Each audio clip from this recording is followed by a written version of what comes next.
Hello, my IBMOR brothers, back again. And we're going to start the new year off right. We're going to do a formal response to Chrissy's dissertation about the educated lames. Yeah, but first, what I want to do is take a minute or so, tell you about why I am on YouTube and why I have an IBMOR channel. First of all, the reason I came to YouTube is because I wanted to do research to figure out what was wrong with our people and to get a bigger and broader perspective of what was going on that wasn't in the so-called mainstream media or online in print. You get a direct source when you go on YouTube.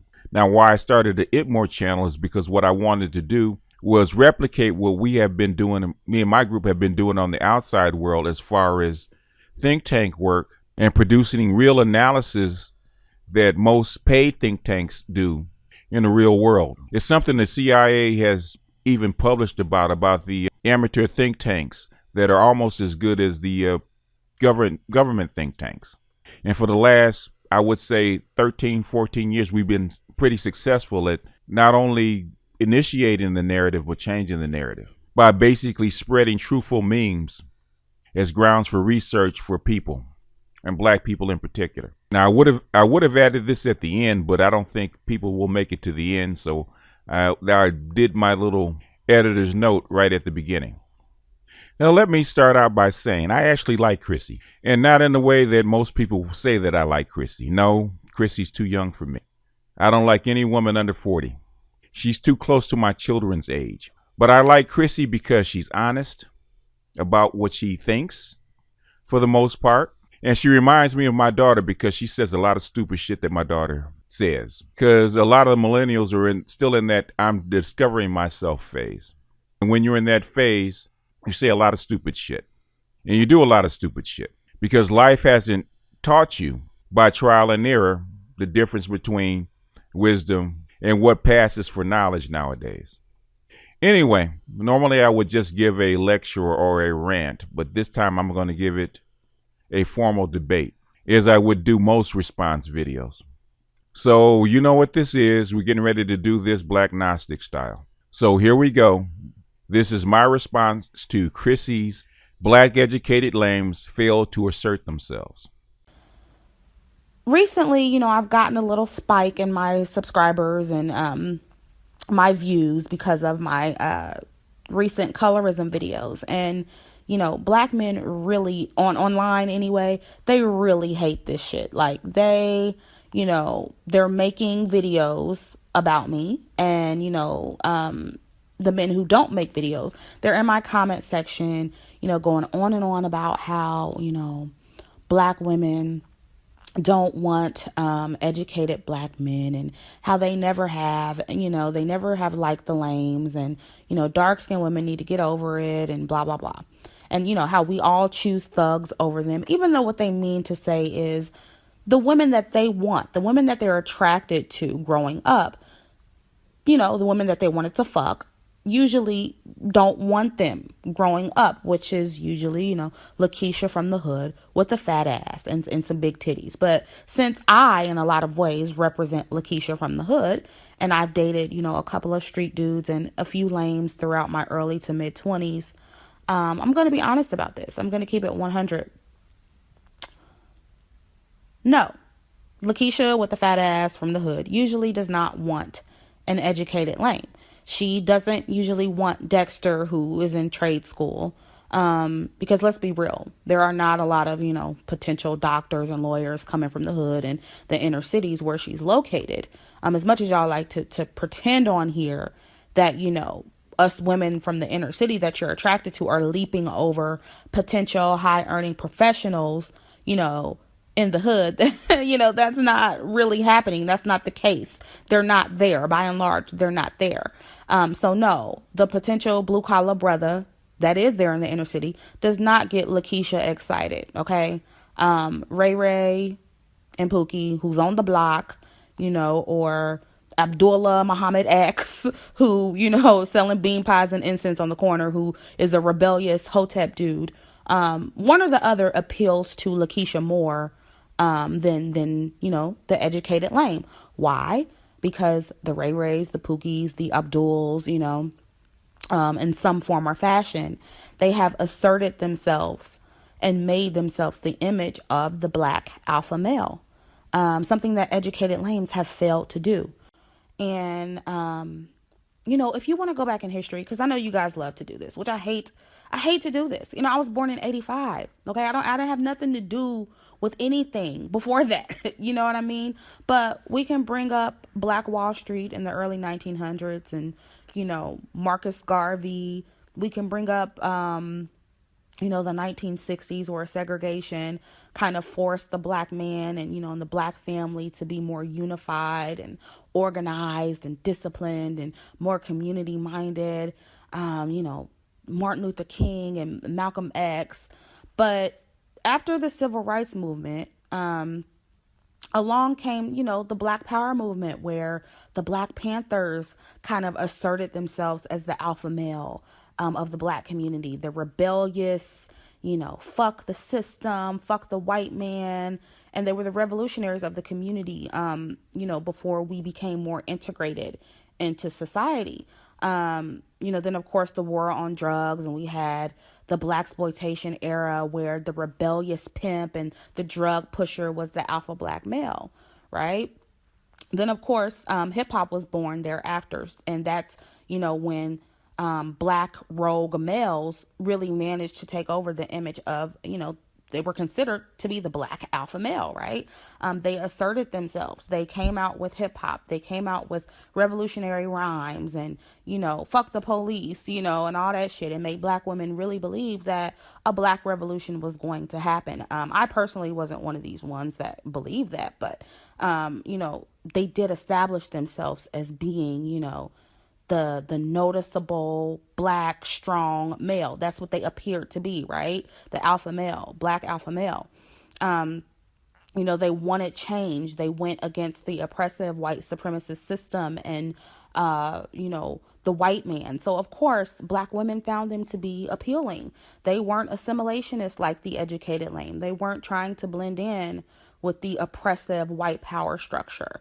Okay. And the educated lane, they got no respect for assimilating into white society, getting an education, getting a job and a car.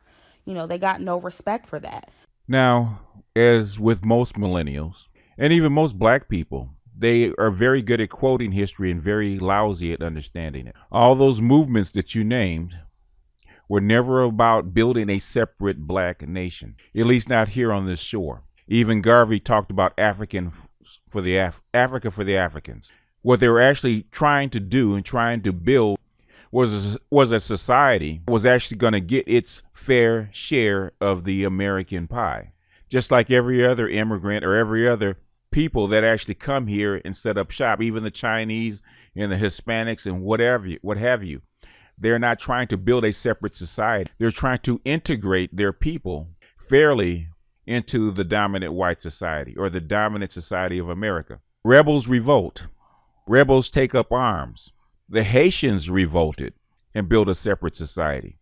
You had slave rebellions that popped up. But what went on from Marcus Garvey on was not rebellions. Those were movements to get a fairer shake. Black Wall Street did not exist out on the island by itself. It was part of a white town and part of white society, not separate from it. Now, I've already touched many times on civil rights and a little bit on black power. I was a kid when the Panthers were active, and the Panthers started in Berkeley, in California, where I am. Not in Berkeley, but in California. Angela Davis was part of the Black Panthers, and she was at UCLA. It was a student protest movement, and the object was not to produce more street dudes, because the Panthers were not street dudes. They were students. Angela Davis was a professor. The Panthers were Berkeley students that formed a group. But while they seemed to be rebellious, they were the ones that started forming Head Start organizations, school breakfasts and school lunches, because they wanted to do what? Train the children to get their education so that the educated lames would actually grow up and push our people forward. So up until the 1980s, the gold standard for what you wanted a child to be or a man to be was an educated lame. And if he fell short of that, a good blue collar brother.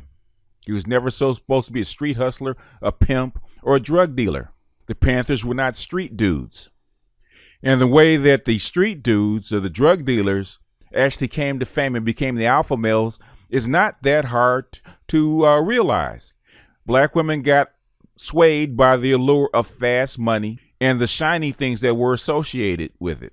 Black women walked on the dark side and they paid the price for it. It is what it is. You see how the out of wedlock rate shot up after that.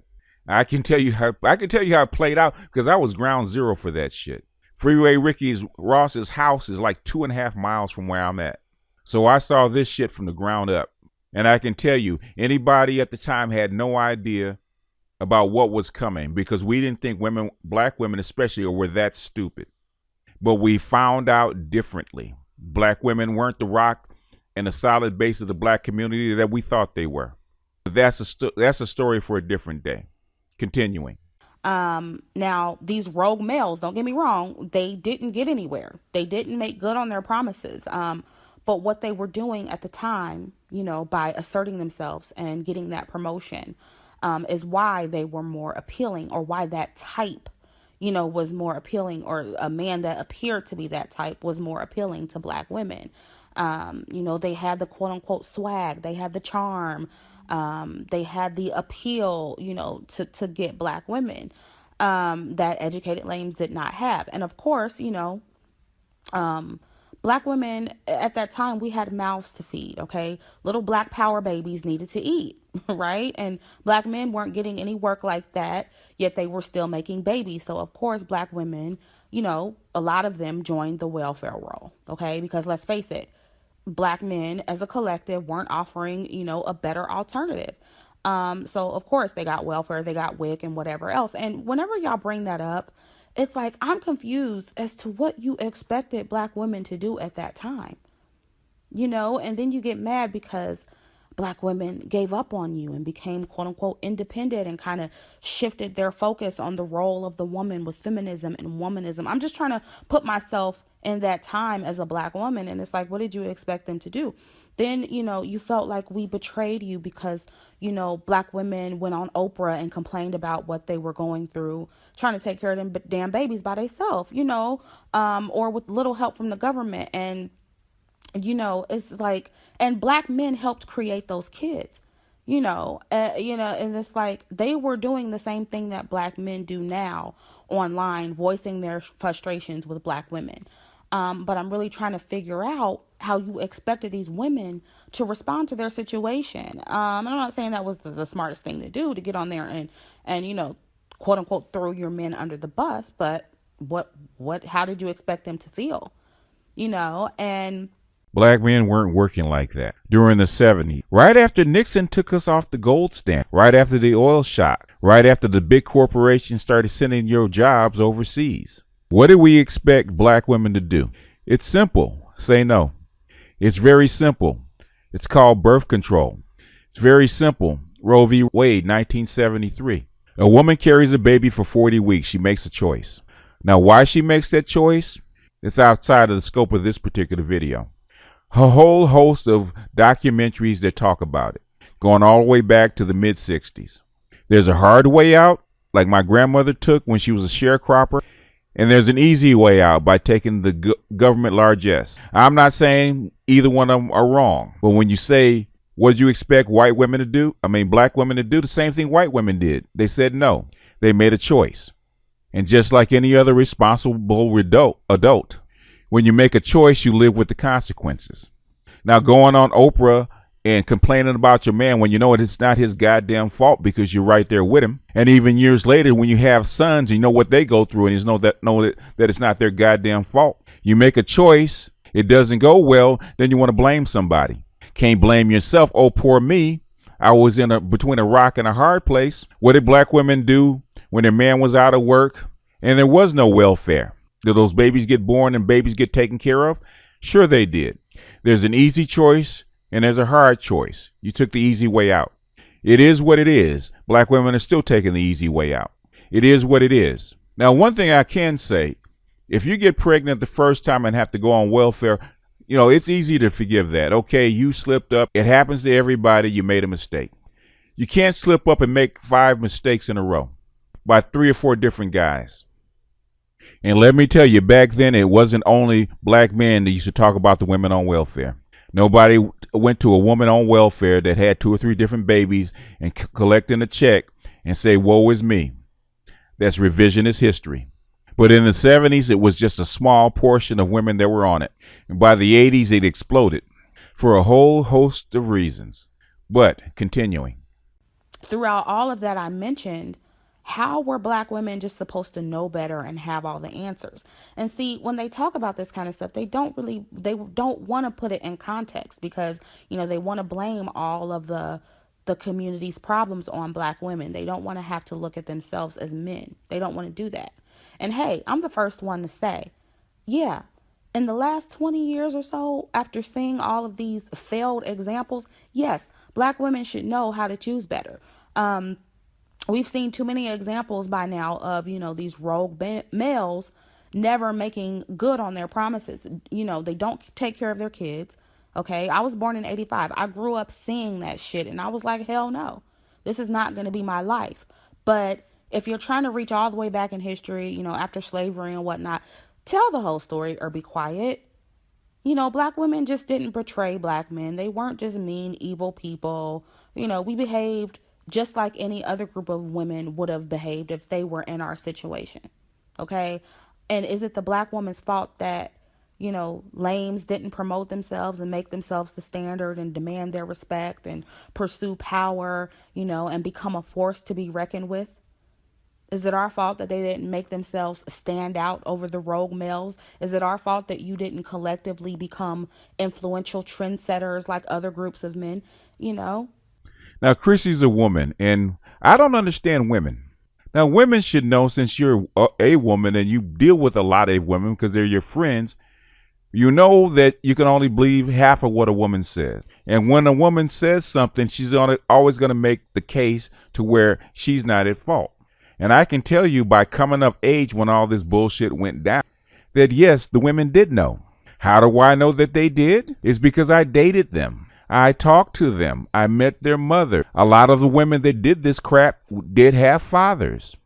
And the fathers didn't just up and leave. They were ejected from the home because the wives and the black women thought they could do better by doing what? Divorcing the guy. The divorce rate in the 1970s amongst black people was about 80%. And black women did what a lot of women would do when it comes down to money. They do the math. They do the child support hustle. They do the welfare hustle. They do the Section 8 hustle. In fact, there was one woman I worked with. I know that she had 4 different babies by 4 different men because she could get 4 different child support checks. In fact, I used to sit around at lunchtime in the lunchroom while black women would compare their child support checks. So saying that they did not know, yes, they did know. Saying that they knew better than the drug dealers and fuckboys at the time, what we call fuckboys, yes, they did know. They knew because their mothers taught them better. That's how they knew. Chrissy, you grew up when gangster rap was pretty much already established. It wasn't until like 1992 that they could actually play it on mainstream radio. All this stuff was underground, and the white women and the white boys had the same freaking music. How come it didn't affect them the same way? It's called culture. White women didn't make the same choice you did. Now, let's get to this stuff about being colonized. Now, all the colonized countries in Africa freed themselves after World War II. They might not be perfect, but they are free. Black people in America are not colonized. They were enslaved. That's a big difference. I don't know what books you read, but there's a huge difference between being colonized like the Philippines or Ghana or South Africa and then being enslaved. Now, trying to free yourself from the most powerful country that's ever been put on the planet, that kind of shit only goes on in the movies. If you look at the Native Americans who had land and had people, what happened to them? Are they still around? Are they still a viable people? A plan for black men to get themselves together. Black men are not separate citizens from the United States. They just aren't. Black men exist in a society where we are just lower caste people, much like the untouchables or the Dalits in India. Are the Dalits Have the Dalits overturned the Indian society? And they've been that way for 500 years. Did Dalits make plans to get themselves free of where they are? Sure they did. Did it work? For the most part, no. That's called human nature. Did the Native Americans try to rise up and overturn the government and kick the white people out? Sure they did. Did it work? No. Look at the rebel Native Americans down in Colombia, the FARC, that have been fighting for what, 30 years? Have they overturned the Colombian government? No. So to expect 14% of the people, of the population, a minority of people, to actually overturn the most powerful government in the United States, the American empire, that actually goes in and crushes nations. Do mean crush nations. We just, over the last 5 years, we just finished seeing them crush 3 of them. 3 sovereign nations. You think black men with no help are going to get themselves free of this? You went to school. You can do the numbers. I don't have to answer that. All it is deflection. Black men aren't blaming you for your choices. They're blaming for you not taking responsibility for your choice. United States government spent trillions of dollars for you to take care of and educate your children. They gave you the children. They gave you money for the children. The shit happened on your watch. But you want to blame the absent father that got ejected from the family. Because I can tell you, in the 80s and sometimes in the early 90s, there's a whole lot of chicks living off of child support and alimony and taking them brothers to the bank until the fucking money ran out. In the 90s, when all them brothers lost their jobs, and then all of a sudden they weren't riding around in the nice cars and getting out with their nice skirts and heels, all of a sudden they were complaining because the money ran out. It is what it is. But these are the children that you raised with the money that you were given. Own it. Black women knew better. I saw it firsthand that they knew better. I dated them and they knew better. They went for the bling. They went for the drug dealers because the drug dealers had fast money. And they didn't care if the drug dealer was sleeping with 4 or 5 or 6 women and impregnating them all. And they would all show up at grandma's house vying for the little crumbs that were left. Now, 30 years later, they're acting like they were victims. And they were participants. They were volunteers. They weren't even victims. They were volunteers. Everybody knew what the fuck was going on. So unless black women are incredibly stupid, which I don't think they were, or incredibly naive, which I know they weren't because I talked to them, it was good old-fashioned American greed. That's all it was. And they sunk to the lowest common denominator that affected their children. They passed on the lowest common denominator to their children. It is what it is. We used to talk about this back in the 80s and 90s. We thought that this shit would burn out, and it did. I know a whole lot of middle class and well-to-do family members that had their daughters out there in the streets banging drug dealers and smoking crack. It is what it is. Black women and the black community lost its moral center. And since black women don't want to take the blame for it or take their share of the blame for it, black community is going to have a hard time shaking it off. It is what it is. So yes, Chrissy, they did know better. Yes, Chrissy, I do know they know better because I dated these chicks. And they weren't all from the hood. Anyway, continuing. How arrogant and cowardly and entitled you all must be to really blame all of that on black women. Like, what exactly would have made black women choose you over these men? Granted, none of them were really doing anything, but neither were you. Like, with all of the conditioning that was taking place, what would make black women know to choose you or even want to choose you? Like Sarge says, white lames built Silicon Valley. Why didn't black men put together a plan and get themselves together? Like he said, why didn't black men have the same sense of urgency like other groups, who were able to bounce back after being colonized or being oppressed? And I'm not speaking on it as if it, should have been easy or a piece of cake, but don't minimize what black women went through either. Don't minimize that, because to me, that's being dishonest.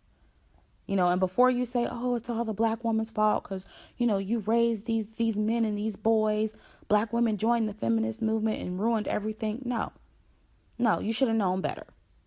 Okay. I didn't know. Nobody teached me. We were, manipulated and overpowered. That isn't a good enough excuse. And black men don't get a pass for not being in the homes to raise their children either.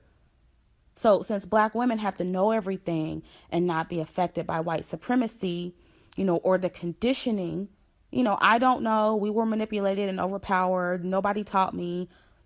That's not good enough. If we can't use the excuse of white supremacy, then you can't either. Right? If we're gonna play that game, I'm saying, it's like you should have known better. You're a man. You should have been looking at what other groups of men were doing. Oh, you tried and they wouldn't allow you, to get loans and get capital to start your businesses. What about redlining? What about discrimination? Nope. Should have found a way around it. No excuses if you want to play that game.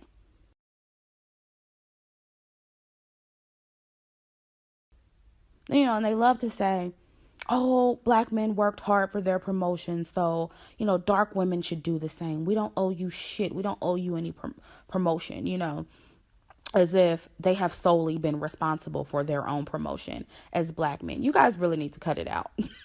You guys need to cut it out on here. White men giving you a platform for your, black exploitation and your hip hop and your athleticism is not building an infrastructure for yourselves, as men and for your community and your children.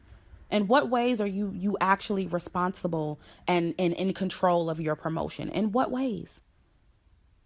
What if white men decided to stop promoting you as athletes and entertainers tomorrow? Then what? What would you do? You would be asked out. That's what.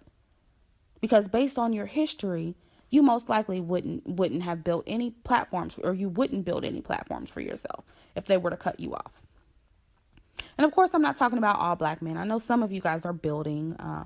I know a lot of you have worked hard to get where you're at, and I, wouldn't take that away from you. But I do have a problem with these arrogant, online narcissistic men who are making themselves out to be more than what they are, and making it seem like, black women are the only ones who fucked up and who are fucked up, and they're to blame for every bad thing that happens in the community, including all of your failures as men and supposed leaders of the community and supposed patriarchs. That's bullshit, you guys.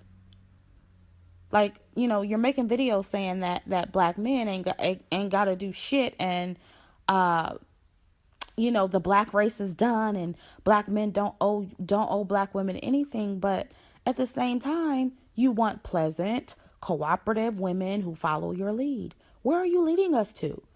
If the black race is done and you ain't gonna do nothing, where are you leading us to? It's like, and then you guys actually compare yourselves to your women. That's the craziest thing. Like, you expect them to do everything for themselves, but get mad when they continue to say they're independent and wonder why they don't respect you as leaders. It's because you don't want to lead. You don't want to do anything. You don't want the task of having to lead. You don't want to put in the work. Again, not saying it should be easy, or I'm not minimizing it. I'm not a man, okay? But I've said it before. You all want leadership benefits without actually having to lead and protect and promote and provide everything that real patriarchs are supposed to do. It's like, instead of asserting yourselves and promoting yourselves as the standard educated lames, you sat back and you arrogantly thought that black women would just flock to you because you had a job and a car that the white man gave you. And I'm not saying that's a horrible thing to have, but, and it's stability. It's legit. Like, I get it. Like, if black women were in their right minds, then yeah, that would have been the better choice. If neither one of y'all was really going to do anything, then of course the educated lane with the job and the car and the education should be a better choice. But in the climate that we were in, of like, why would we have chosen you? Okay, this is a lot to unpack right here. Let's get to this, because I did say this, and sometimes you wish people would mention you by name so you can own what you've said. Since I know that I said it and I've heard black men earning their own promotion. This is a typical woman's argument, because women always expect something to be given to them, because they figure that all I have to do is follow a particular track that somebody else lays out for them. But women don't know how men work as far as masculinity. Masculinity or masculine dominance is proven on the field of battle, going all the way down to what? Squirrels fighting in trees, called tournaments. Look up the gladiators, look up tournaments. Boys proving themselves during rituals, go all the way back to ancient Africa. That's how men prove themselves. They go up against the strongest warrior that they can find, so they know where they sit in the ranks of men. Men do this all the time. Who runs the fastest, who's the strongest, who's the most skilled. And you always want to compare yourself against the best. Now, back in the day when men couldn't box, black men couldn't box, white men would defeat all their other peers, and then somebody would say there's a black guy that can actually beat you. So what would they do? They would put that black guy in the ring. They want to prove that they're better than him, and they want to prove it publicly. When the black guy knocks that white guy on his ass in the field of battle because it's fair, that's where you get your name, and that's where you get your masculinity. Jack Johnson did it. He beat all comers. He beat the best white men of his time. Joe Louis did it. He beat the Aryan Max Schmeling for the world championship. He proved in the ring that he was better than they were. They could not hide it because it was public. So they continued to try to line up all the white guys they could to beat these people because they were the standard, the gold standard. Way before Jackie Robinson got to the major leagues, there was something called the Negro Leagues, which was our platform. White Major League Baseball players used to go down to the Negro Leagues and play to prove to themselves that they were better than black people, and they found out that they weren't. So eventually they allowed black people into the league because they wanted the best players. They wanted to prove that the white players that were out there were going up against the best people. That's why men have sporting contests. See where they sit in the rank of not just their men, but all men. It's not a beauty contest. It's not a promotion contest where we're hyping this guy, and just because we're hyping this guy, he's the best. No, either you beat me or you don't. You're faster than me or you aren't. Either you can jump higher than I can or you can't. And if you do that with enough people over enough time, or enough amount of years, guess what happens? You become the gold standard for that all over the world. Way before rap and hip hop got onto the airwaves, believe it or not, Chrissy, black people did have radio stations back in the day. Yes, they were owned by us. We did have our own platforms. Yes, we did. Believe it or not. We did have our own leagues. Black people had their own leagues. Believe it or not. So yes, we had our own platforms. We had our own airwaves. Consequently, they were bought out by white people. Yes, we had our own platform. You got to do your own history. Now, what would you say, now that you say, what would happen if white people decided to end the platform? What will we do? We'd be asked, you're a millennial and you're a smart person. You're a smart girl. At least I thought you were a smart girl. It's called a global market. You do what jazz players and blues singers did back in the day. They went overseas, played to where their music was appreciated. If the white people in America don't like you and you play baseball or basketball or football, you take your talents overseas. Black track athletes would make way more money overseas than they do in America. So if the white man shuts off what you do here in the United States, you take your act on the road and you go overseas. It's a big world. White men don't control everything. Reggae is all over the world. Is it a white man's platform? No. It's a one pure form of black music that's traveled all over the world, and white men have tried to adopt it. Kobe Bryant is bigger in China than he is here. I'm just saying. It is what it is. Now, let's get to this piece. Black women have never really followed us, if you think about it. If you go back and you start reading the literature, that's why they called the black society a matriarchy, because black women have never really followed us. And black men have known that for years. But the thing is, before that, we had very little choice. We had few options, just like you had few options. We were stuck. Black men and educated lames especially aren't stuck anymore. So no, they don't have to prove shit. The fact that they are proves they've earned something.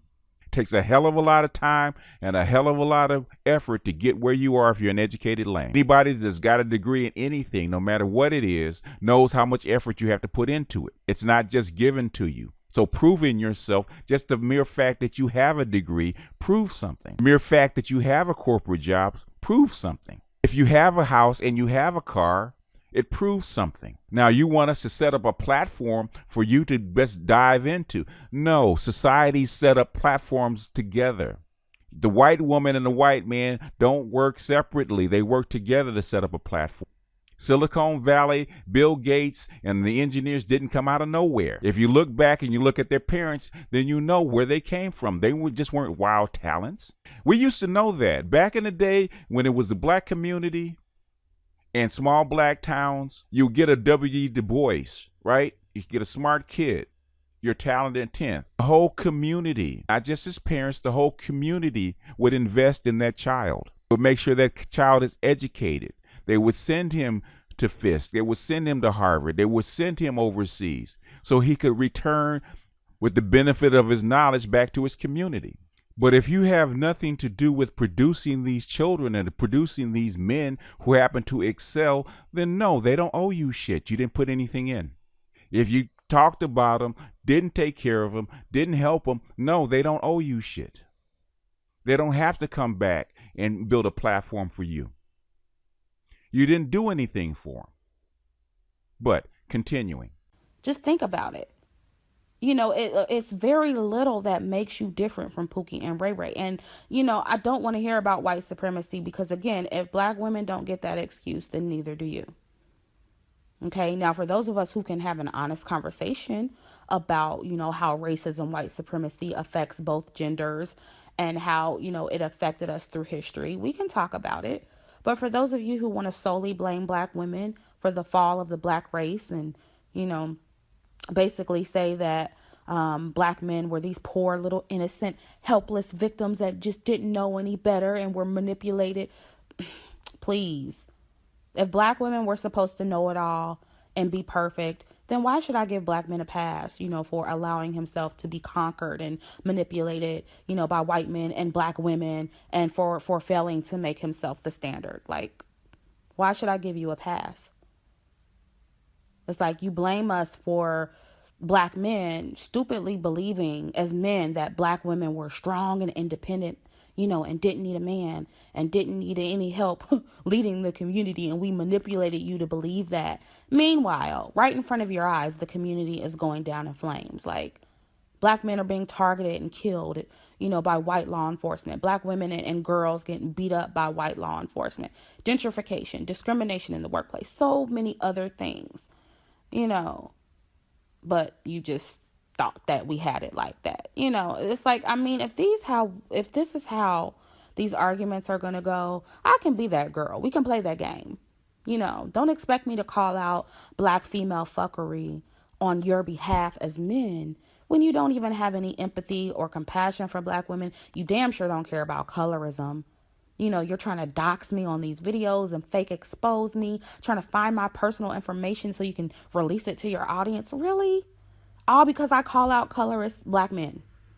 And mind you, I call out everybody. I don't leave anybody out. You know. And when I'm talking about black female swirlers, you guys love me. But as soon as I get on colorism and colorist black men, you trying to dox somebody. And you expect me to only call out black women for you when you switch up that fast? Nah, it doesn't work like that. You know, and I see the black male support in the comment section. I see y'all. You know, I see some of y'all. But as far as this online community of black males with the loudest voices, like, they making y'all look bad. I'm telling you. And I don't feel really any level of support from these men who know about me anyway online. You know, I only get attacks on what I do. So forgive me if I'm becoming a little unsympathetic to what they're saying. Like, you know, how can you actually put it in your videos that black men don't owe us anything and everything's our fault, and then slam me for not calling out black women more than I do, because I do, okay? But you don't even want to hold black men accountable. Like, and you want to talk about being a hypocrite? Fuck out of here. So I'm going to answer this and then we're going to give a closing rant. Are educated lames different from Pookie and Ray Ray? Really, Chrissy? Really?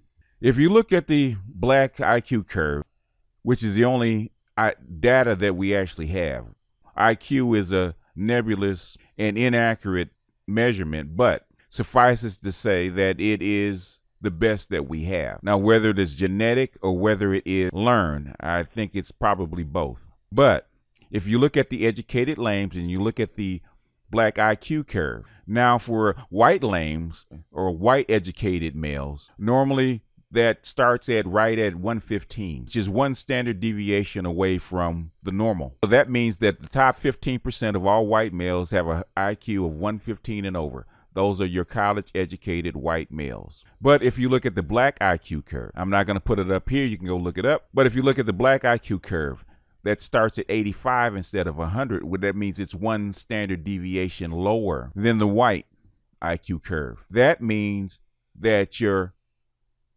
black educated lames are 2 standard deviations away from the norm. What does that mean?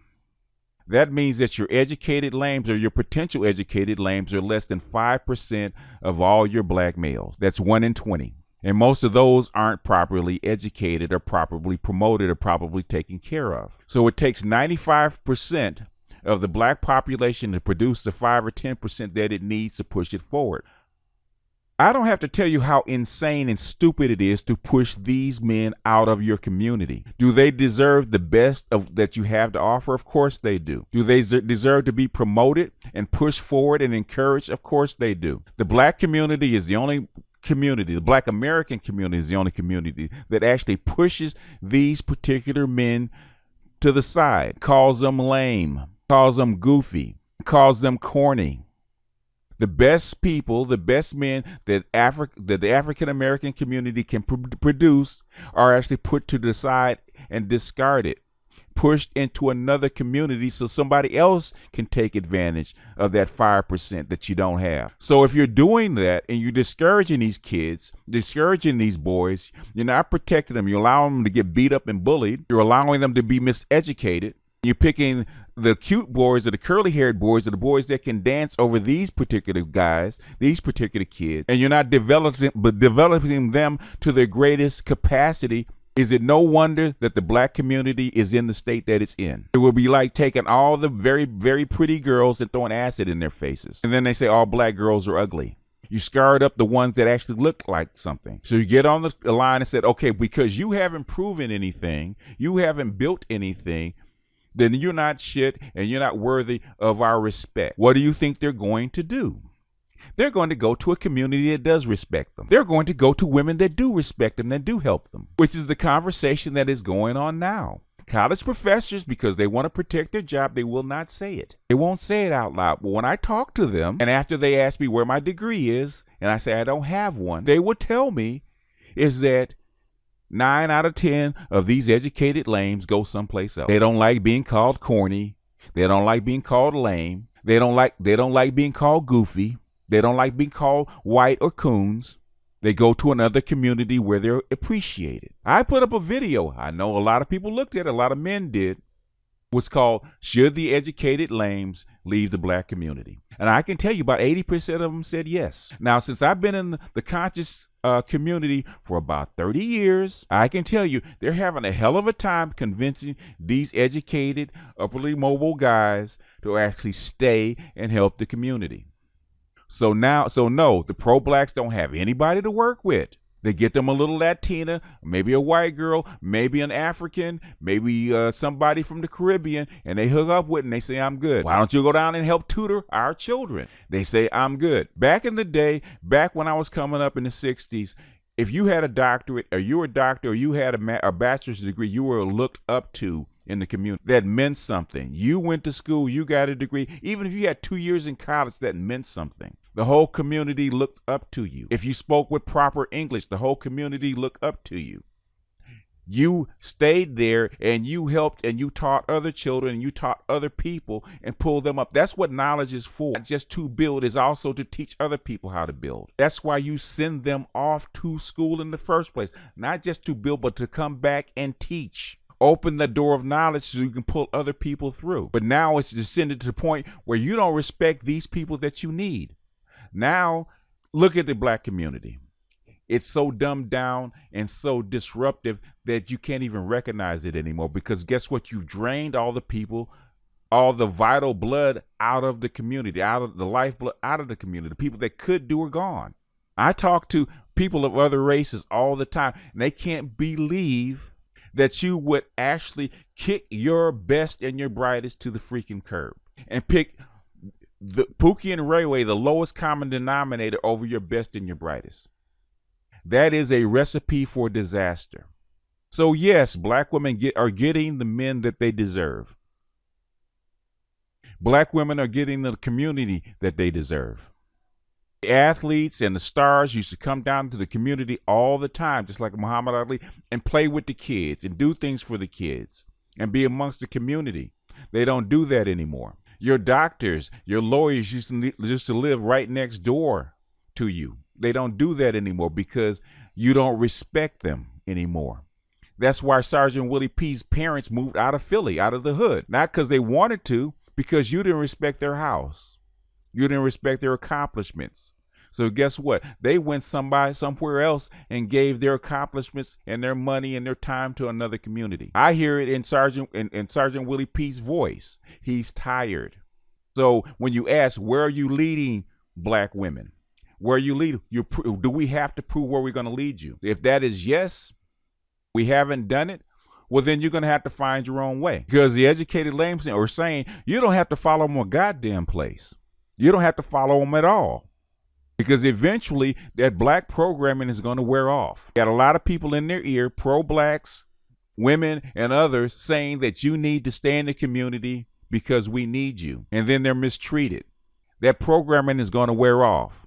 I've been in the community for 30 some odd years, and I can't come up with an argument anymore for you for black women. I cannot come up with an argument for you for black women anymore. Can't come up with an argument to keep these guys in the community. I can't tell them why they should pick a black woman over a Latina or an Asian or a white woman.